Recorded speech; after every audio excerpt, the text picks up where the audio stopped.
ఎవరి సంబంధి? దుష్టుని సంబంధి కదా. అందుకని వాడు తన తమ్ముడైనటువంటి హేబేలును చంపెను. మొదటి యోహాను పత్రిక 3వ అధ్యాయం, మొదటి యోహాను పత్రిక 3వ అధ్యాయం 12వ వచనం. మనము కయోను వంటి వారమై ఉండరాదు. వాడు దుష్టుని సంబంధి అయి ఎవరిని చంపాడు? తన కడుపును పుట్టిన తమ్ముడిని చంపాడు. దుష్టుడికి ఏముంటుంది చెప్పండి? కనికరం ఉండదు, జాలు ఉండదు, ప్రేమ ఉండదు, దయ ఉండదు, ప్రేమించే మనసు ఉండదు దుష్టునికి. ఎందుకంటే వాని మనసంతా దుష్టత్వంతో, క్రోధముతో, అసూయతో, కలహముతో, ఈర్ష్యతో, పగతో నింపబడుతుంది. అందుకనే ఏం చేస్తున్నా అంటే తన తమ్ముడిని కూడా చంపాడు. ఈనాడు దేవుని సంఘములో ఎక్కడ చూసినా ఇదే. ఒక తండ్రి రక్తం చేత కొనబడినటువంటి మనందరి విషయంలో కూడా ఇదే జరుగుతుంది కదా. ప్రభు రక్తం చేత కొనబడిన వారం మనలో మనకే కలహాలు, మనలో మనకే అసూయలు, మనలో మనకే కోపాలు, తాపాలు, ఆ వ్యక్తుల మీద, ఈ వ్యక్తుల మీద, ఆ సంఘం మీద, ఈ సంఘం మీద, ఆ ప్రజల మీద, ఈ ప్రజల మీద. ఇది దుష్టుని పని. ఎవరిది? దుష్టుని పని. మనం కయ్యూని వంటి వారమై ఉండరాదు. కలిగిన వారు తన సహోదరుని ఎందుకు చంపాడు?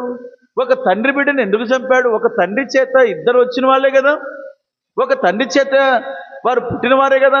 ఎందుకు తన సొంత తమ్ముడిని చంపాడంటే చిన్నవాడిని చంపాడు. ఎందుకు చంపాడు? చిన్నవాడిని బ్రతకనియాలి. చిన్నవాడిని ఏం చేయాలి? బ్రతకనియాలి. పెద్దవాడికి ఏ బుద్ధి ఉండాలి చెప్పండి? పెద్ద బుద్ధి ఉండాలి. అందుకని నేటి దినాల్లో కొన్ని సంఘాల్లో కూడా ఏ బుద్ధి లేదు. పెద్ద సంఘానికి పెద్ద బుద్ధి లేదు, చిన్న బుద్ధి పెట్టుకో అంటారు. కానీ నేను పెద్ద సంఘము ఏ బుద్ధి కలిగి ఉండాలి? పెద్ద బుద్ధి కలిగి ఉండాలి, పెద్ద మనసు కలిగి ఉండాలి. తండ్రి లాంటి మనసు, తల్లి లాంటి మనసు, ప్రేమించే మనసు, జాలిగల మనసు, క్షమించే మనసు, హక్కును చేర్చుకునేటువంటి మనసు. చిన్నవాడు తప్పిపోయి వచ్చాడు, పొరపాటు చేసి వచ్చాడు, బలహీనదై వచ్చాడు, దుష్టుని బారి నుండి పడి తప్పించుకొని వచ్చాడు. తిరిగి వస్తున్నప్పుడు పెద్దవాడు తండ్రి ఏం చేస్తున్నాడు? ఒరేయ్, నువ్వు మా ఇంటి నుంచి వెళ్ళిపోయినావు, నా దగ్గర నుంచి వెళ్ళిపోయినావు, నువ్వు చెడబుట్టినావు అని తిట్టినాడు? తిట్టలే. పెద్దవాడు పెద్ద బుద్ధి కలిగి ఉన్నాడు, మంచి బుద్ధి కలిగి ఉన్నాడు.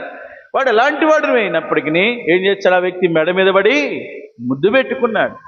కానీ దేవుని సంఘముగా, దేవుని బిడ్డలంగా ఈ మన జీవితంలో కలిగి ఉండకపోతే మన ప్రార్థన జీవితంలో మనం ఫలించలేం, శాంతికరముగా మనం ఉండలేం. కానీ పెద్దవాడు అన్నిటినీ క్షమించుకుంటూ వెళ్ళాలి. చిన్నపిల్లలు తప్పు చేస్తూ ఉంటే తండ్రి ఏం చేస్తాడు? ఇంట్లో క్షమిస్తూ ఉంటాడు.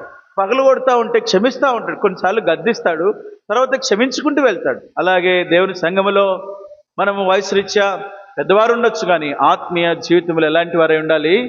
బుద్ధి విషయంలో పెద్దవారై, దుష్టత్వ విషయంలో